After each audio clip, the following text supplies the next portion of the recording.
قال الله عز وجل في كتابه الكريم بعد أن أقول أعوذ بالله من الشيطان الرجيم والتفت الساق بالساق إلى ربك يومئذ المساق فلا صدق ولا صلى ولكن كذب وتولى ثم ذهب إلى أهله يتمطى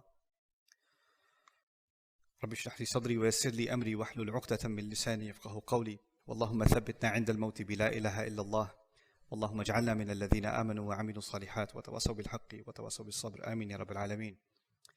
It's end of year holiday season, Christmas break, New Year's break. Lots of you are off from school, so the masjid is more full than usual, and I was given a request. Lots of kids are here, can you give a khutbah so we can tell them to pray? Because these kids, they're at home and they're not listening to their parents and they're not praying, so can you just get them to pray somehow? And this khutbah is going to be, I'm going to title this khutbah, Let Me Just Talk to These Kids. And what I want the kids here to do, those of you that are struggling with praying or you don't feel like praying and your mom's nagging you and telling you, come on, get up, pray. You're on vacation, what excuse do you have? Let's go to the masjid. And you're dragging your feet and you're like, come on, get off my case already. This is annoying. And even when you're praying, you're rolling your eyes after you say Allahu Akbar, you're like, this is what you're doing.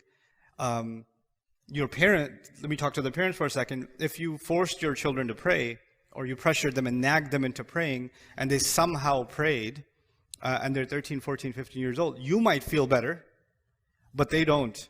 And this religion is actually not about what is happening on the outside. The essence of this religion is what is happening on the inside. So just because you see a behavior that you would like to see, that actually doesn't mean that we have accomplished something good with our children. That's, in a sense, it's good, but it's artificial. It's on the outside. It's like a tree, like a beautiful tree, but it's hollow on the inside. Allah describes the core of this religion as asluha thabit wa far'uha fis sama. Right? Its essence is like a tree, like the roots are deep and firm, and then its branches go into the sky. When any human being is lazy about praying, and I'm not talking about 3 or 4-year-olds, and I'm not talking about 6-year-olds.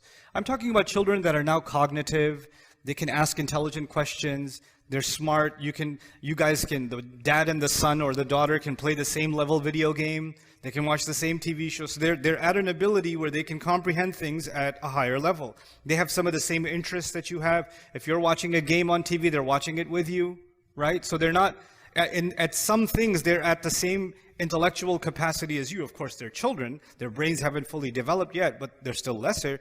But at some level, they have become intelligent beings.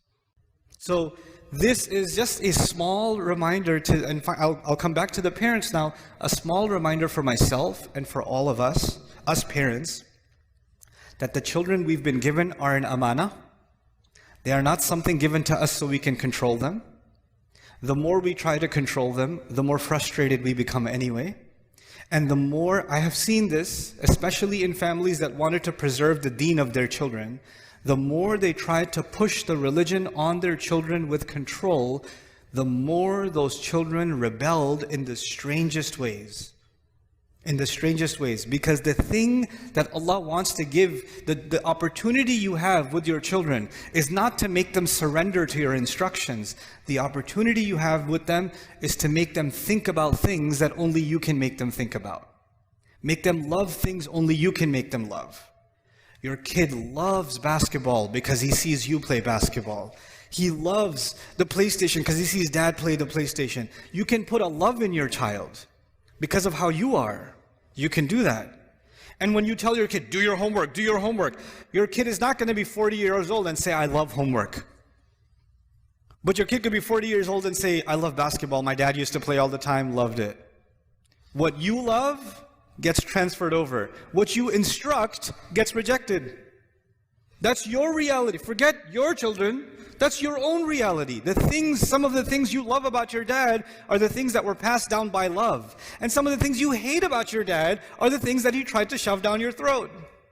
That's the reality of everyone sitting here. Even if you don't say it out loud, because we love our parents and we respect them, but there are some things that we didn't take from them. And there are some things we did, and the only things we did were the ones that were passed down by love. And that's actually the ishara given to us parents In the ayah of Surah Al-Isra, رَبِّ ارْحَمْهُمَا كَمَا رَبَّيَانِي صَغِيرًا. Rabbayani means when you, tarbiyah is used for growing a plant. You have to take care of the plant. You have to be delicate with it. You have to nurture it. You have to provide it soft soil. You have to remove the weeds from it. You can't yell at the plant. You can't say, get up already, grow already. You have to let it take its time. You have to see sometimes insects come and bite some of the leaves, and you have to remove the insects. And you cannot just, you have to sometimes be a little bit harsh with it, but just enough that the insect is removed, and then you have to water it again. This is us and our kids. And this is why we make that dua for our parents. May Allah Azza wa Jal give our children the guidance that only He can give. Allah put istiqamah in their hearts that they make right choices in their lives. May Allah Azza wa Jal make them like the dua of Ibrahim alayhi salam that he made for all of us, all of his lineage and all of the ummah, when he said, Rabbi ja'alni muqima as-salati wa min dhurriyati. My Rabb, make me someone who established the prayer and from among my children also. And may Allah give the parents here, myself and all of you, make us examples of loving Allah and loving the prayer, so that our children fall in love with the prayer just because of the way we love the prayer. Barakallahu li wa lakum fil Qur'an al-Hakim wa nafa'ani wa iyyakum bil ayati wa dhikr al-Hakim.